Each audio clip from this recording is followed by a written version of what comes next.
हमने देखा था कि कैसे ब्लैक बॉडी जो होती है उस ब्लैक बॉडी रेडिएशन की जो ये कर्व आता है, ठीक है, ई लैम्डा और लैम्डा के बीच में जो कर्व आता है, उस कर्व को एक्सप्लेन करने के लिए मैक्स प्लांक ने माना कि ये जो क्यूबिकल कैविटी है यानी कि घनाकार कैविटी जो है उसकी दीवारें जो है एनर्जी को छोटे छोटे पैकेट्स के रूप में एमिट करती है, ऊर्जा को छोटे छोटे पैकेट्स के रूप में एमिट करती है, जिसे क्वांटा या फोटोन नाम दिया गया। और उसके बेसिस पे इस कर्व को अच्छे से एक्सप्लेन किया गया जो एक्सपेरिमेंट के थ्रू प्राप्त हुआ था। इसी तरह से फोटो इलेक्ट्रिक इफेक्ट को एक्सप्लेन करने के लिए आइंस्टाइन ने यह माना कि जो लाइट गिरती है मेटल सरफेस पर इलेक्ट्रॉनों को बाहर निकालने के लिए, वो लाइट जो है वो छोटे छोटे पार्टिकल्स के रूप में होती है, यानी कि उसकी एनर्जी जो है वो छोटे छोटे पार्टिकल्स के रूप में होती है। और ऐसा उन्होंने मानकर इससे जो एक्सपेरिमेंटल रिजल्ट आए, जो प्रायोगिक परिणाम आए, उनको जो है अच्छे से प्रूव कर दिया, अच्छे से एक्सप्लेन कर दिया। तो हमारे दिमाग में लाइट की एक पिक्चर बनी कि लाइट या रेडिएशन जो होती है वो किस रूप में होती है, एनर्जी के छोटे छोटे पैकेट्स के रूप में होती है, जिसे क्वांटा या फोटोन कहते हैं। लेकिन कुछ साइंटिस्ट के दिमाग में अभी भी लाइट की एक पुरानी पिक्चर चल रही थी, इलेक्ट्रोमैग्नेटिक रेडिएशंस की एक पुरानी पिक्चर चल रही थी, इलेक्ट्रोमैग्नेटिक वेव यानी कि विद्युत चुंबकीय तरंगे, जिसमें इलेक्ट्रिक फील्ड और मैग्नेटिक फील्ड एक दूसरे के परपेंडिकुलर ऑसिलेट करते हैं। और उनकी इस बात को प्रूव करने के लिए 3 एक्सपेरिमेंट भी थे, जिनके रिजल्ट जो है वो इस थ्योरी के अकॉर्डिंग जो है पूरा ठीक ठीक बैठते हैं, जैसे कि इंटरफेरेंस, डिफ्रैक्शन और पोलराइजेशन, यानी कि व्यतिकरण, विवर्तन और ध्रुवण। इन तीनों को समझाने के लिए लाइट को एज ए इलेक्ट्रोमैग्नेटिक वेव मानना पड़ता है, ठीक है। तो अभी तक साइंटिस्ट लोग जो है इन थ्योरी को जो है सीरियसली नहीं ले रहे थे। हालांकि जो है उनको जो है जैसे मैक्स प्लांक और आइंस्टाइन दोनों को ही जो है नोबेल प्राइज मिला था ये एक्सप्लेन करने के लिए, ये दोनों एक्सपेरिमेंट को एक्सप्लेन करने के लिए। लेकिन अभी भी साइंटिफिक वर्ल्ड में जो है ये चीज थी कि कोई एक और एक्सपेरिमेंट आ जाए जिसमें प्रूव किया जा सके कि लाइट या जो रेडिएशंस होती है वो क्या होती है, एनर्जी के छोटे छोटे पैकेट्स होती है। तो ये बात पूरी पक्की हो जाए, ठीक है, इस बात का भी, इस नेचर का भी पलड़ा भारी हो जाए। तो इस पिक्चर में आए कॉम्पटन, और कॉम्पटन ने एक बड़ा ही सोफिस्टिकेटेड, बहुत ही बढ़िया एक्सपेरिमेंट परफॉर्म किया, जिसे कॉम्पटन स्कैटरिंग कहते हैं। तो क्या थी कॉम्पटन स्कैटरिंग, आइए देखते हैं। कॉम्पटन ने क्या किया, एक एक्सरे सोर्स से कुछ एक्सरेज निकाली, एक्स किरणें निकाली, जिनकी वेवलेंथ वेल डिफाइंड वेवलेंथ थी, मतलब एक सिंगल वेवलेंथ की एक्सरे निकाली, ठीक है। सिंगल वेवलेंथ की एक्सरे निकालकर उन एक्सरेज को गिराया किस पे, ग्रेफाइट पे। ग्रेफाइट क्या होता है, कार्बन का ही एक एलोट्रोप, कार्बन का ही एक अपरूप होता है। ये एक्सरे ग्रेफाइट पर गिरने के बाद में अलग अलग एंगल पर स्कैटर हो गई, यानी कि प्रकीर्णित हो गई, अलग अलग कोणों पर प्रकीर्णित हो गई। और फिर ये जो प्रकीर्णित एक्सरे है यानी कि स्कैटर्ड एक्सरे है, उनको किसी डिटेक्टर यानी कि कोई स्पेक्ट्रोमीटर है उसकी हेल्प से डिटेक्ट कर लिया गया। इस डिटेक्टर को अलग अलग एंगल पर रखा गया और हर एक एक्सरे को डिटेक्ट किया गया, ठीक है। तो हमें क्या ऑब्जर्वेशन मिले, आइए देखते हैं।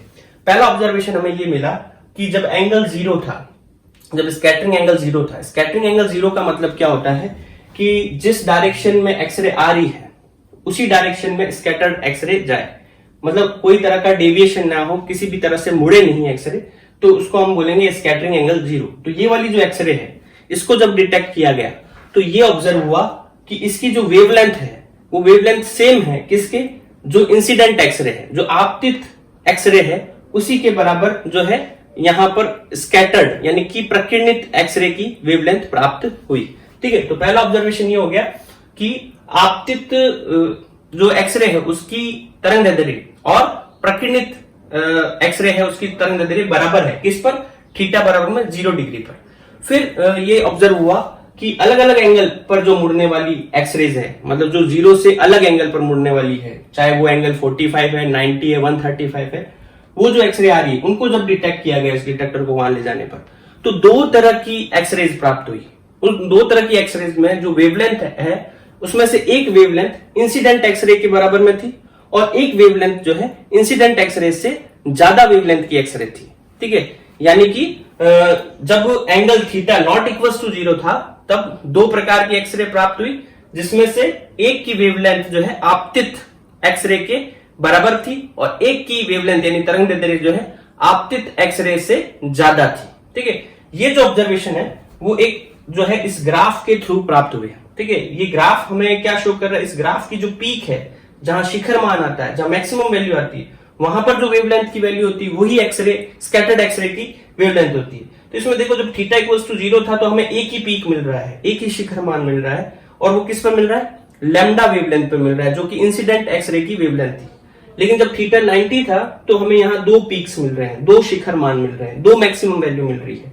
तो इस पर लैम्डा, दो मान प्राप्त हो रहे, एक लैम्डा और एक लैम्डा डैश, और ऐसा ही 135 पर भी हो रहा है। तो कॉम्पटन ने ये जो दोनों के बीच के डिफरेंस को एक टर्म से डिफाइन किया, जिसे बोलते हैं कॉम्पटन शिफ्ट। कॉम्पटन शिफ्ट क्या हो जाएगा, डेल्टा लैम्डा बराबर में लैम्डा डैश माइनस लैम्डा। ठीक है, तो ये कॉम्पटन शिफ्ट जो है एक्सपेरिमेंट के थ्रू ये पता चला कि ये जो है एंगल पे डिपेंड कर रही है। आप देखो, जब यहाँ थीटा 0 है तो ये शिफ्ट 0 होगी। ठीक है, जैसे जैसे ये एंगल बढ़ेगा वैसे वैसे ये कॉम्पटन शिफ्ट की वैल्यू भी बढ़ती है। तो ये थे ऑब्जर्वेशन। ठीक है, तो अब देखते हैं कि इसका क्या कंक्लूजन निकला। तो इस एक्सपेरिमेंट को वेव थ्योरी समझाने में कैसे फेल हुई, आइए देखते हैं। तो देखो, सबसे पहले तो ये चीज देखो कि कॉम्पटन ने एक और ऑब्जर्वेशन देखा था। उन्होंने क्या ऑब्जर्वेशन देखा था कि एक्सरे को चाहे ग्रेफाइट पे गिराए, चाहे एक्सरे को जो है वो सिलिकॉन पर गिराए, या किसी भी और अदर मटेरियल पर गिराए, जो रिजल्ट्स प्राप्त होते हैं वो सेम रहते हैं। इसका मतलब क्या हुआ कि जो एक्सरे है वो किसी मटेरियल के एटम से इंटरेक्ट नहीं कर रही, मतलब परमाणु से कोई तरह की अंतःक्रिया नहीं कर रही, क्योंकि अलग अलग मटेरियल में क्या डिफरेंट होगा, उनके एटम्स डिफरेंट होंगे। ठीक है, और रिजल्ट आ रहे हैं सेम। इसका मतलब एक्सरे जो है वो एटम से इंटरेक्शन नहीं करके, वो एक्सरे जो है उस मटेरियल में जो इलेक्ट्रॉन्स है उन इलेक्ट्रॉन से इंटरेक्ट कर रही है।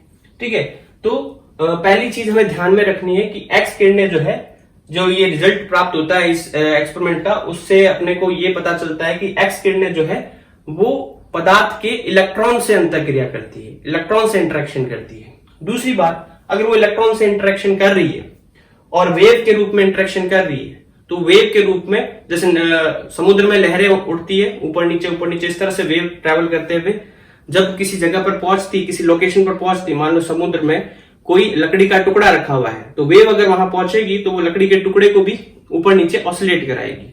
ठीक है, तो सिमिलर वे में अगर यहां पर एक्सरे वेव्स है तो वो जब यहां मटेरियल तक पहुंचेगी और इलेक्ट्रॉन से इंटरेक्ट करेगी तो वो इलेक्ट्रॉन में ऑसिलेशन कराएगी, इलेक्ट्रॉन में दोलन कराएगी, इलेक्ट्रॉन को ऊपर नीचे करेगी।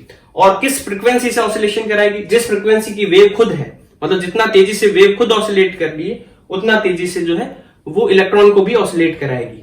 और मैक्सवेल की थ्योरी के अकॉर्डिंग कोई भी ऑसिलेट करता हुआ चार्ज, इलेक्ट्रॉनिक चार्ज है, आवेश है, और वो दोलन कर रहा है, ऑसिलेट कर रहा है, तो कोई भी ऑसिलेट करता हुआ चार्ज अगेन क्या करता है, इलेक्ट्रोमैग्नेटिक रेडिएशन एमिट करता है, यानी कि विद्युत चुंबकीय तरंगे उत्सर्जित करता है।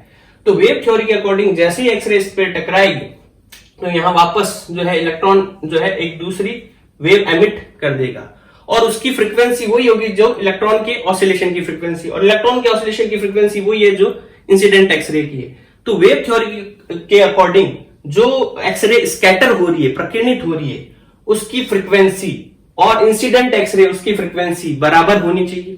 अब अगर फ्रीक्वेंसी बराबर है तो हमें वेवलेंथ का फॉर्मूला पता है, लैम्डा बराबर में होता है c/ν। ठीक है, तो c क्या है, इनकी स्पीड है, तो स्पीड में कोई चेंज नहीं आता। न्यू फ्रीक्वेंसी बराबर है, फ्रीक्वेंसी बराबर है तो वेवलेंथ भी क्या होगी, बराबर होगी। इसका मतलब कि स्कैटर्ड वेवलेंथ जो है वो हमेशा उतनी ही होनी चाहिए जितनी की इंसिडेंट एक्सरे है। लेकिन हमने ऑब्जर्वेशन में देखा कि दो तरह की वेवलेंथ आती है, एक लैम्डा और एक लैम्डा डैश। तो ये दो तरह की वेवलेंथ कैसे आई वो ये वेव थ्योरी एक्सप्लेन नहीं कर पाई और वेव थ्योरी फेल हो गई। कॉम्पटन स्कैटरिंग को एक्सप्लेन करने के लिए जब एक्सरेज को जो है एक पार्टिकल, एक फोटोन के रूप में कंसीडर किया गया तो रिजल्ट जो है अच्छे से एक्सप्लेन हो गया। कैसे, आइए देखते हैं। ठीक है, तो अब हम यहां मान के चल रहे हैं कि एक्सरे एक फोटोन के रूप में जाकर किसी इलेक्ट्रॉन से टकराता है, तो इनकी जो टक्कर है दो बिलियर्ड्स बॉल जो है उनकी तरह टक्कर होगी, दो गेंदों की तरह टक्कर होगी। जैसे ये इससे टकराएगा, टकराने के बाद में इसको अपनी कुछ एनर्जी, अपना कुछ मोमेंटम ट्रांसफर कर देगा, कुछ ऊर्जा या कुछ संवेग स्थानांतरित कर देगा, जिसकी वजह से टकराते ही ये इस डायरेक्शन में मूव कर जाएगा, किसी एंगल फाई पर स्कैटर हो जाएगा इलेक्ट्रॉन, और जो फोटोन है वो खुद जो है दूसरी डायरेक्शन में यानी कि किसी एंगल थीटा पर स्कैटर हो जाएगा। ये स्कैटर्ड एक्सरे को शो करेगा। अब आप देखो कि इसने अपनी एनर्जी कुछ इसको ट्रांसफर की है, तो इसकी खुद की एनर्जी कुछ कम हो जाएगी। तो पहले इसकी एनर्जी थी E बराबर में एच न्यू, ठीक है, न्यू की जगह पर अपने क्या लिख सकते हैं, C बाय लेमडा, ठीक है। अब अपने क्या हुआ कि इसने अपनी एनर्जी कुछ इलेक्ट्रॉन को ट्रांसफर कर दी, तो इसकी एनर्जी कुछ कम हो जाएगी, उसको एनर्जी कम हो जाएगी तो इसकी फ्रीक्वेंसी भी कुछ कम हो जाएगी। तो हम लिख सकते हैं E डैश बराबर में एच न्यू डैश, या न्यू डैश की जगह पर लिख सकते हैं C बाय लेमडा डैश, ठीक है। तो E डैश बराबर हो गया H C upon lambda dash, तो इससे हमारे पास लेमडा डैश की वैल्यू क्या आ गई, H C upon E dash. अब एनर्जी कम हुई है तो वेवलेंथ क्या हो जाएगी, बढ़ जाएगी, ठीक है। तो वही हमने ऑब्जर्वेशन देखा था कि स्कैटर्ड एक्सरे की जो वेवलेंथ होती है इंसिडेंट एक्सरे से थोड़ी ज्यादा होती है। वो क्यों होती है, वो हम पार्टिकल थ्योरी के बेस पर एक्सप्लेन कर सकते। कॉम्पटन स्कैटरिंग से जो कॉम्पटन शिफ्ट आई उसे कैलकुलेट करने के लिए हम कुछ कैलकुलेशंस करते हैं। हम ये मान के चलते हैं फोटोन और इलेक्ट्रॉन के बीच में जो कॉलिजन हो रही, जो टक्कर हो रही, दो गेंदों के बीच में होने वाली इलास्टिक कॉलिजन की तरह हो रही है, दो गेंदों के बीच में होने वाली प्रत्यास्थ टक्कर की तरह हो रही है। वैसे तो यहाँ इलेक्ट्रॉन जो है वो बाउंडेड होता है। बाउंडेड होने का मतलब क्या हो गया कि इलेक्ट्रॉन यहाँ पर जो है वो किसी न्यूक्लियस के चारों तरफ चक्कर लगा रहा होता है, ठीक है। और जब फोटोन आकर इससे टकराता है तो वो इसको पहले नॉकआउट करेगा, मतलब इलेक्ट्रॉन को पहले बाहर निकालेगा, फिर इसको काइनेटिक एनर्जी देगा। लेकिन हमें पता है कि जो फोटोन है वो एक्सरे का फोटोन है, और एक्सरे के फोटोन की जो एनर्जी होती है वो लगभग 17,000 से 20,000 इलेक्ट्रॉन वोल्ट होती है। और जो इलेक्ट्रॉन हम नॉर्मली जैसे ग्रेफाइट से निकाल रहे हैं, तो उसको निकालने के लिए, उसको एटम से बाहर निकालने के लिए 11 इलेक्ट्रॉन वोल्ट की ही एनर्जी चाहिए होती है। तो 20,000 के सामने 11 इलेक्ट्रॉन वोल्ट बहुत ज्यादा नहीं होता। तो जो इसको एनर्जी बाहर निकालने के लिए चाहिए, जो इस पर एनर्जी इंसिडेंट हो रही है उसके कंपैरेटिवली बहुत कम होती है, तो उसको हम नेग्लिजिबल मान लेते हैं, और ऐसे मान लेते हैं कि इलेक्ट्रॉन यहाँ पर फ्री इलेक्ट्रॉन है, ठीक है। यहां तक बात समझ में आ गई। अब हम यहाँ पर क्या करते हैं, मोमेंटम कंजर्वेशन और एनर्जी कंजर्वेशन का प्रिंसिपल लगाकर जो कॉम्पटन शिफ्ट है उसको कैलकुलेट करते हैं। तो देखो यहाँ पर हमने ये मान लिया कि कॉलिजन से पहले फोटोन की एनर्जी EI और फोटोन का मोमेंटम PI है, और कॉलिजन से पहले इलेक्ट्रॉन का जो है वो मोमेंटम 0 है, और एनर्जी जो है वो रेस्ट मास की एनर्जी है m0c²। आफ्टर कॉलिजन क्या होता है, आफ्टर कॉलिजन यहाँ पर जो फोटोन है उसकी एनर्जी EF और मोमेंटम PF हो जाता है, यानी कि ऊर्जा जो है EF और संवेग PF हो जाता है। और जो इलेक्ट्रॉन है उसकी एनर्जी E और मोमेंटम P हो जाता है, यानी इलेक्ट्रॉन की ऊर्जा E और संवेग P हो जाता है। तो हम यहाँ पर सबसे पहले लगाते हैं मोमेंटम कंजर्वेशन, यानी कि संवेग संरक्षण। तो देखो संवेग संरक्षण यानी कि मोमेंटम कंजर्वेशन अगर हम लगाएं, मोमेंटम कंजर्वेशन प्रिंसिपल, संवेग संरक्षण का नियम लगाएं, तो देखो संवेग संरक्षण, मोमेंटम अपने आप में क्या है, एक वेक्टर क्वांटिटी है, सदिश राशि। और सदिश राशि का जो मान है वो x और y डायरेक्शन में अलग अलग कैलकुलेट करना पड़ता है। तो हम यहाँ पर ये मान के चल रहे हैं कि ये जो डायरेक्शन है वो x है, जिस डायरेक्शन में फोटोन मूव कर रहे हैं वो x है, और इसके परपेंडिकुलर डायरेक्शन y है, ठीक है। तो बिफोर कॉलिजन, टक्कर होने से पहले जो फोटोन मूव कर रहा था वो x डायरेक्शन में मूव कर रहा था, इलेक्ट्रॉन जो है वो रेस्ट पे था, इलेक्ट्रॉन रेस्ट पे था। इसलिए हम कहेंगे कि बिफोर कॉलिजन जो मोमेंटम है वो PI हुआ, फोटोन का PI हुआ, ठीक है, और इलेक्ट्रॉन का मोमेंटम कितना हुआ, 0 हुआ, क्योंकि वो रेस्ट पे है। आफ्टर कॉलिजन, कॉलिजन होने के बाद में जो इसका मोमेंटम है फोटोन का वो PF हो जाता है, लेकिन फोटोन जो वो थीटा एंगल पर स्कैटर हो जाता है, और इलेक्ट्रॉन जो है उसका मोमेंटम P हो जाता है और वो फाई एंगल पर स्कैटर हो जाता है। तो पहले हमें इनके मोमेंटम x डायरेक्शन में कैलकुलेट करने पड़ेंगे।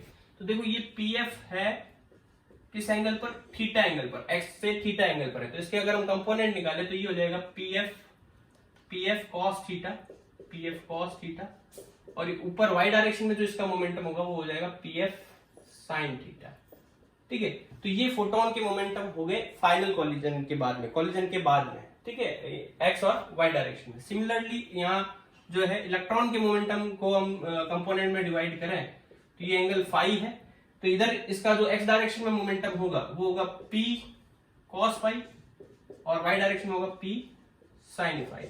ये इलेक्ट्रॉन और फोटोन के मोमेंटम हो गए। तो आप देखो हम x डायरेक्शन में ऑब्जर्व कर रहे हैं, x डायरेक्शन में ऑब्जर्व कर रहे हैं, तो x डायरेक्शन में बिफोर कॉलिजन केवल फोटोन के पास मोमेंटम था, इलेक्ट्रॉन रेस्ट पे था, तो ये बिफोर कॉलिजन।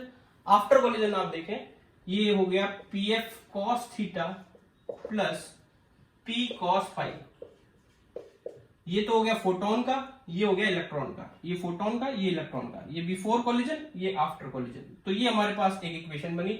इसमें देखो हम इस फाई एंगल को हटाना चाहते हैं, तो इसलिए हम पहले P cos फाई की वैल्यू निकाल लेते हैं। तो P cos फाई बराबर में क्या हो जाएगा, PI minus PF cos theta. इसको हम इक्वेशन नंबर 1 दे देते हैं, इसको इक्वेशन नंबर 1 समीकरण नंबर 1 दे देते हैं। अब आप देखो ये हम मोमेंटम कंजर्वेशन वाई डायरेक्शन में लगाते हैं, तो मोमेंटम कंजर्वेशन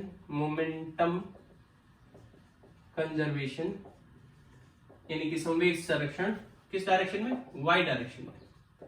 तो वाई डायरेक्शन में आप देखो, वाई डायरेक्शन में कॉलिजन होने से पहले कोई भी पार्टिकल वाई डायरेक्शन में मूव नहीं कर रहा था, इलेक्ट्रॉन रेस्ट पे था और फोटोन की जो मोशन थी वो किस डायरेक्शन में थी, एक्स डायरेक्शन में थी। तो वाई डायरेक्शन में कोई मोशन नहीं था। तो बिफोर कॉलिजन जो है मोमेंटम कितना था, 0 था। आफ्टर कॉलिजन देखें तो आफ्टर कॉलिजन टक्कर होने के बाद में देखो इसका वाई डायरेक्शन में, फोटोन का वाई डायरेक्शन में मोमेंटम कितना हो गया, PF साइन थीटा, और यहां पर इलेक्ट्रॉन का कितना हो गया, P साइन फाई, लेकिन किस डायरेक्शन में, नेगेटिव वाई डायरेक्शन में, इसलिए यहां आगे साइन माइनस का आ जाएगा, तो माइनस P साइन फाई।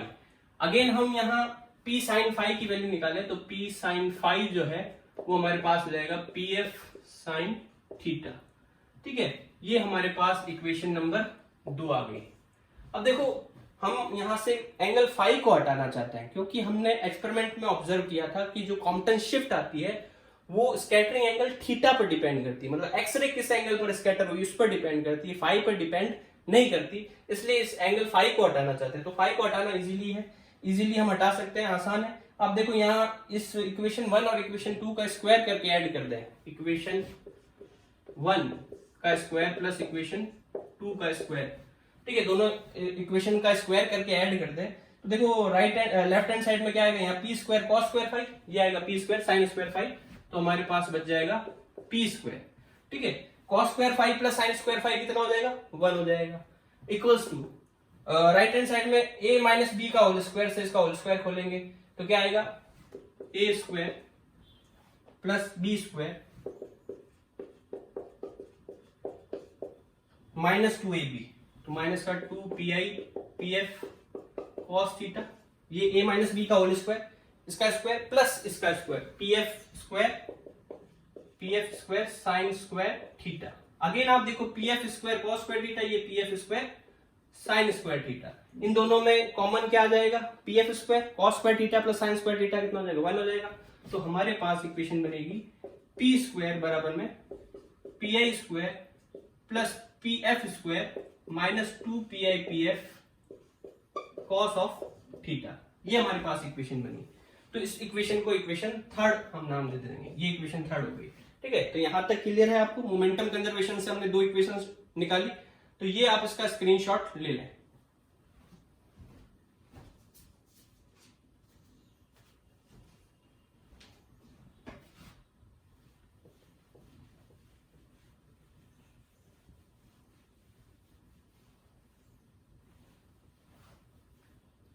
अब देखिए एनर्जी कंजर्वेशन से, एनर्जी कंजर्वेशन लगाए हम, एनर्जी कंजर्वेशन।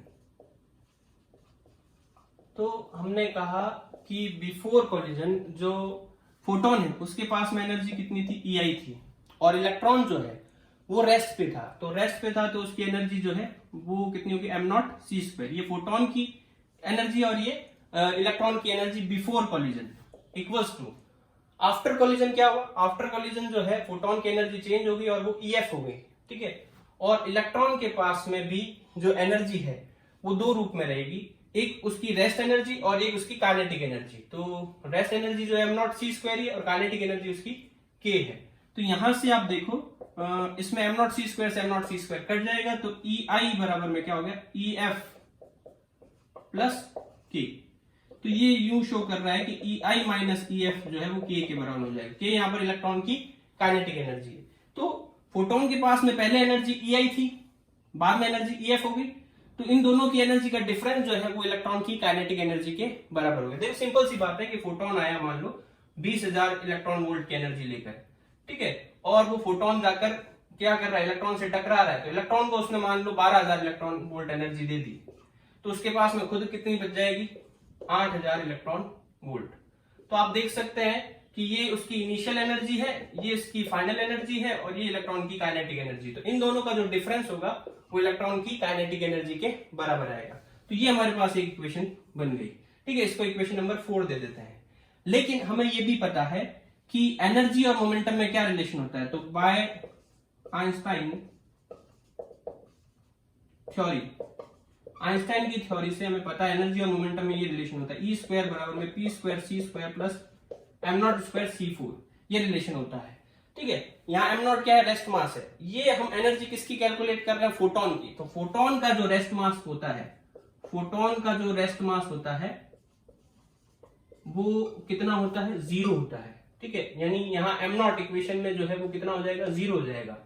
ठीक है, तो यहां अगर हम रखें रेस्ट मास 0 रखें तो हमारे पास इक्वेशन क्या आ जाएगी, एनर्जी जो होगी वो पीसी यानी मोमेंटम इनटू लाइट की स्पीड के बराबर में हम लिख सकते हैं। तो यहाँ इसको मोमेंटम में चेंज करने के लिए एनर्जी की जगह पर P इंटू सी लिख सकते हैं। तो वो अगर हम रिप्लेस करते हैं तो क्या आता है हमारे पास, देखते हैं। तो पहले आप यहां तक जो है नोट कर लें।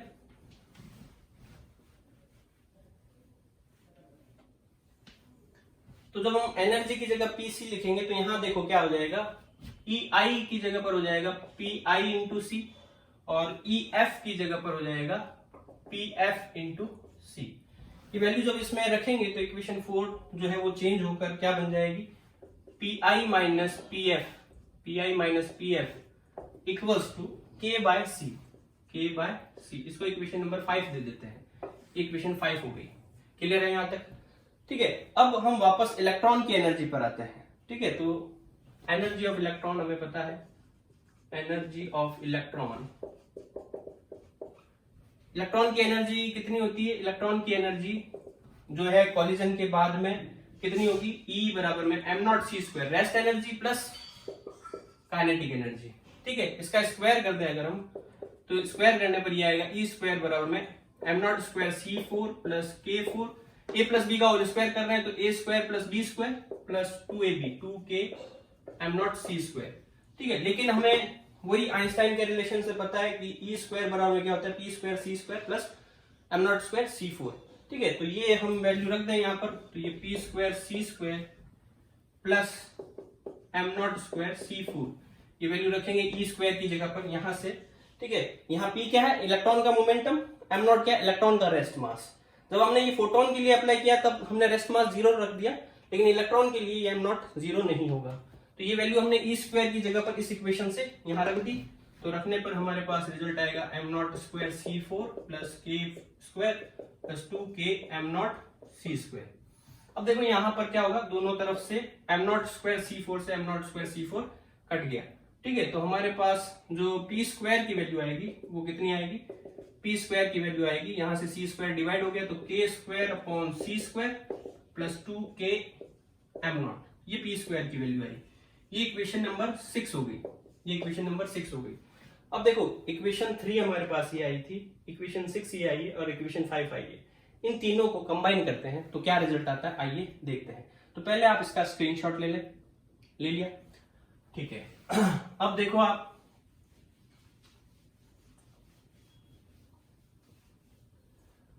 हम देखते हैं कि इक्वेशन 3 में भी लेफ्ट हैंड साइड में P स्क्वायर और इक्वेशन 6 में भी लेफ्ट हैंड साइड में P स्क्वायर है। तो इक्वेशन 3 और इक्वेशन 6 से, बाय इक्वेशन 3 एंड इक्वेशन 6, तो हमारे पास क्या रिजल्ट आएगा, K square by C square plus 2K M not equals to PI square plus PF square minus 2PI PF cos of theta. ये result आया हमारे पास। ठीक है, लेकिन हम यहां पर देखो इक्वेशन 5 से K बाय C की जगह पर क्या लिख सकते हैं, PI माइनस PF। तो यहाँ K बाय C का स्क्वायर आ रहा है, तो K बाय C के स्क्वायर की जगह पर हम क्या लिख सकते हैं, K बाय C के स्क्वायर की जगह पर हम लिख सकते हैं क्या, PI माइनस PF का square plus 2K M not equals to PI square plus PF square minus 2PI PF cos of theta.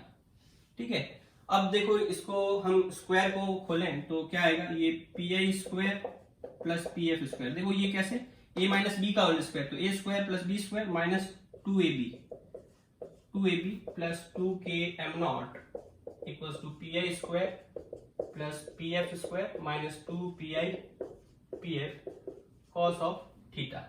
अब देखो यहाँ पर पी आई स्क्वायर से पी आई स्क्वायर गया, पी एफ स्क्वायर से पी एफ स्क्वायर गया, ठीक है। अब हमारे पास टर्म क्या बची, ये टर्म बची, ये टर्म बची और ये वाली टर्म बची। तो देखो इसको सॉल्व करते हैं तो क्या रिजल्ट आता है, ये टर्म इस तरफ ही रहने देते हैं 2k m0, ये टर्म उधर जाके प्लस की हो जाएगी तो 2 पी आई पी एफ और ये टर्म बची हुई है minus 2 P I P F cos of theta.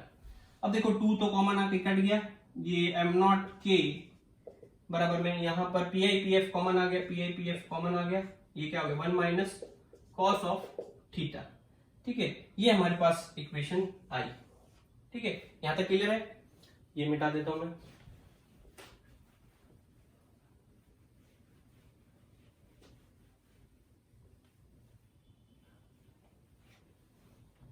अब देखो मोमेंटम जो है हम कैसे निकालते हैं, मोमेंटम अगर हमें निकालना हो तो मोमेंटम और वेवलेंथ में क्या रिलेशन होता है उसको देखते हैं। हमने कहा कि भाई जो एनर्जी होती है E बराबर में क्या होती है पीसी, ये हमने निकाला था, ठीक है। और E की जगह पर हम क्या लिख सकते हैं एच न्यू, तो पीसी बराबर में एच न्यू, और न्यू की जगह पर क्या लिख सकते हैं सी बाय लेमडा, तो पीसी बराबर में एच सी बाय लेमडा, तो सी से सी गया, तो मोमेंटम की जगह पर हम क्या लिख सकते हैं एच बाय लेमडा लिख सकते हैं, ठीक है। ये मोमेंटम की जगह पर हम वैल्यू रख सकते हैं।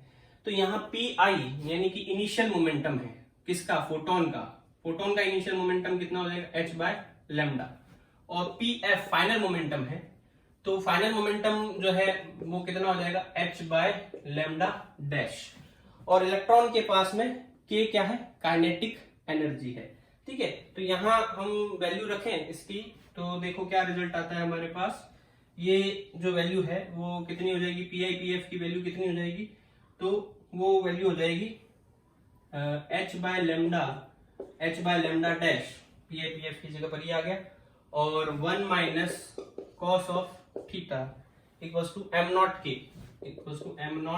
के यहाँ पर इलेक्ट्रॉन की काइनेटिक एनर्जी है। तो काइनेटिक एनर्जी जो है हमने के बाय सी की वैल्यू देखी थी, के बाय सी की वैल्यू कितनी थी, देखो हमने इक्वेशन निकाली थी कि के बाय सी जो था वो P I minus P F था, वो वैल्यू यहाँ रख दे तो वो कितनी हो जाएगी, ये बन जाएगा H square lambda lambda dash 1 minus cos of theta M not, के की जगह पर जो है हम लिख सकते हैं P I minus P F into C, ठीक है। और यहां से p की जगह पर क्या आ जाएगा H by lambda dash, H by lambda और एच बाय लेमडा डैश, वो वैल्यू रख देते हैं। तो पहले यहां तक नोट कर लें, आप इसका स्क्रीनशॉट ले लें।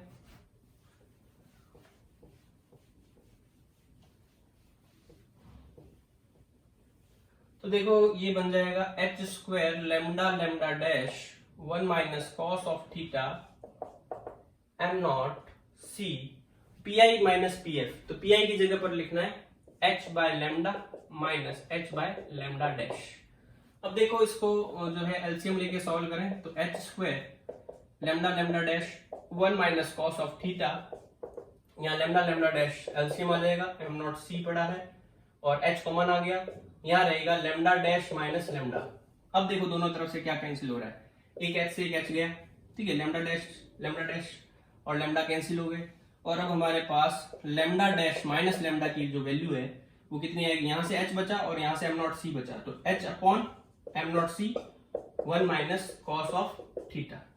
तो ये हमारे पास फॉर्मूला आ गया किसका, कॉम्पटन शिफ्ट का, क्योंकि लेमडा डैश माइनस लेमडा वो क्या लिखते हैं हम डेल्टा लेमडा, इसी को हम क्या बोलते हैं कॉम्पटन शिफ्ट, मतलब तरंग दैर्ध्य में कितना परिवर्तन आया है वो कितना हो गया h upon am not C 1 minus cos of theta. या थीटा क्या है, स्कैटरिंग एंगल है, तो हम देख सकते हैं कि जो हमारा फॉर्मूला आया है वो स्कैटरिंग एंगल पर डिपेंड कर रहा है। यहाँ अगर एंगल थीटा 0 हो तो कॉस थीटा की वैल्यू कितनी हो जाएगी 1 हो जाएगी, 1 माइनस 1 0, यानी कि शिफ्ट 0 हो जाएगा, शिफ्ट 0 होने का मतलब लेमडा डैश और लेमडा दोनों बराबर होंगे, जैसा कि हमें ऑब्जर्वेशन में मिला था। और जैसे जैसे हम एंगल बढ़ाएंगे वैसे वैसे ये शिफ्ट भी बढ़ती जाएगी, जो कि हमें ऑब्जर्वेशन प्राप्त हुआ था। तो ये जो रिजल्ट है, जो हमने फोटोन मान के चला, एक्सरे को हम फोटोन मान के चले, तो हमने उसको जो एक्सपेरिमेंटल रिजल्ट आया उसको प्रूव कर दिया। तो अगेन यहाँ प्रूव हो गया कि लाइट या जो एक्सरे या जितनी भी रेडिएशन है वो एनर्जी के छोटे छोटे पैकेट्स हैं। ठीक है, तो ये था कॉम्पटन शिफ्ट।